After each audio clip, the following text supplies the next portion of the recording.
ان کی کتابوں کا تفصیلی مطالعہ کیا تھا، اور جگہ جگہ وہ اپنی تصنیفات اور تفسیر میں ان دونوں عظیم اماموں کی اقوال نقل کرتے ہیں۔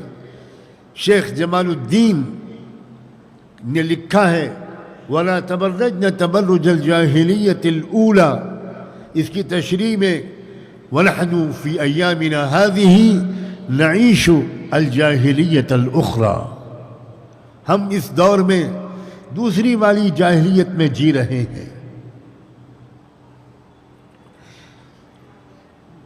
مشہور کتاب ہے عظیم داعیوں کی جاہلیت القرن العشرین، سید قطب شہید کے بھائی محمد قطب کی مشہور کتاب ہے کہ 20ویں صدی کی جاہلیت جو یورپ سے آئی ہے، جو مغرب سے آئی ہے، جو برطانیہ اور فرانس سے آئی ہے، جو امریکہ سے آئی ہے،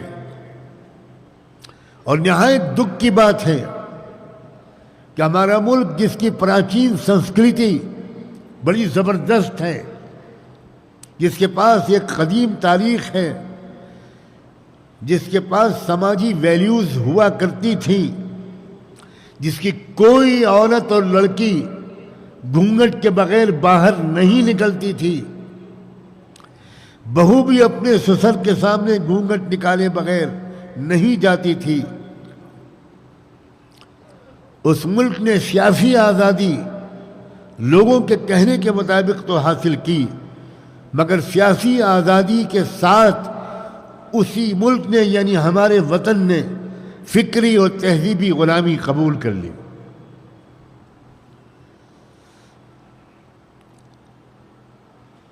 آج وہ نوجوان لڑکا زیادہ ماڈرن مانا جاتا ہے، زیادہ پڑھا لکھا مانا جاتا ہے، زیادہ اپ ٹو ڈیٹ مانا جاتا ہے، جو پھٹی ہوئی جینس کی پینٹ پہنے۔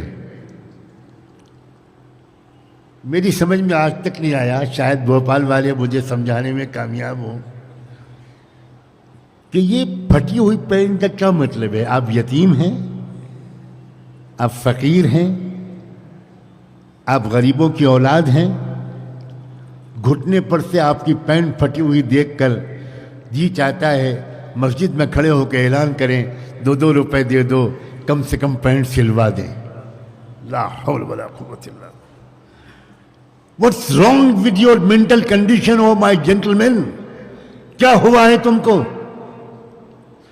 اور سنو نوجوانوں، میں آج چھوڑوں گا نہیں تم کو،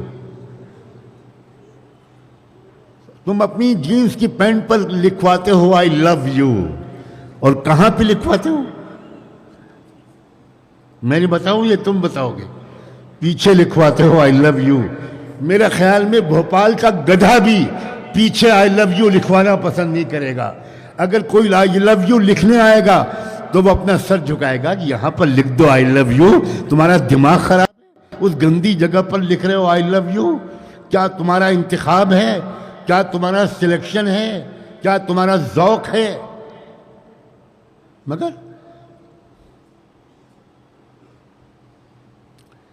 ایک نوجوان، آج میرے سامنے نوجوان زیادہ بیٹھے ہیں، یا مجھ سے راضی ہو کر جائیں گے یا ناراض ہو کر، مگر دائیں بائیں مضبوط لوگ بیٹھے ہیں، قاضی، مفتی، یہ بچا لیں گے۔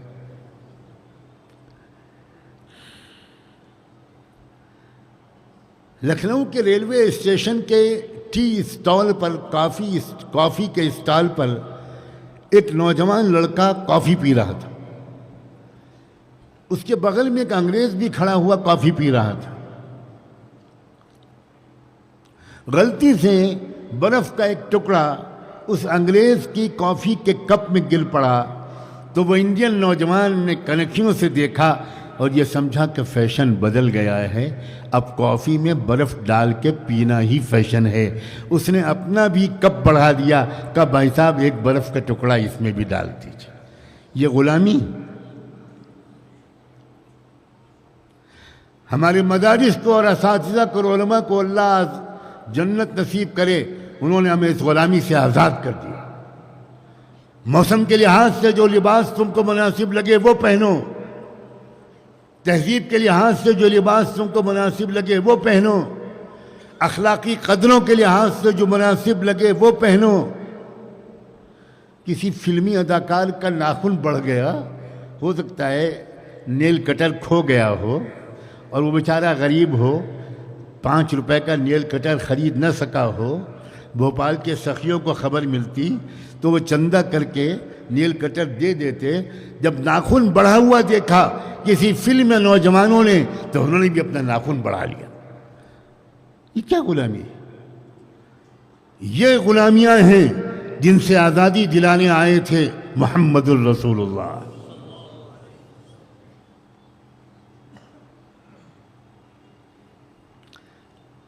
حیوانیت سے بشریت کی طرف لائے،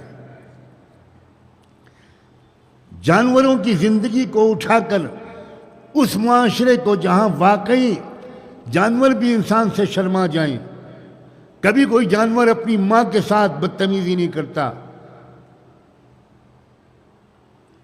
اس معاشرے کو ان بلندیوں تک پہنچایا۔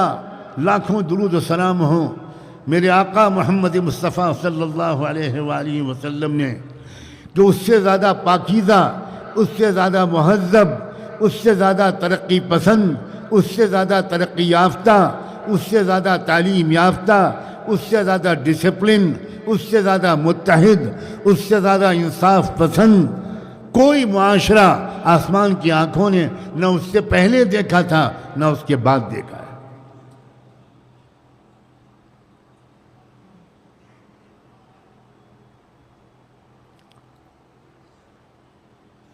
ایک چابی اللہ نے عطا کی رسول اللہ کو دلوں کے تالوں کو کھولنے کے لیے۔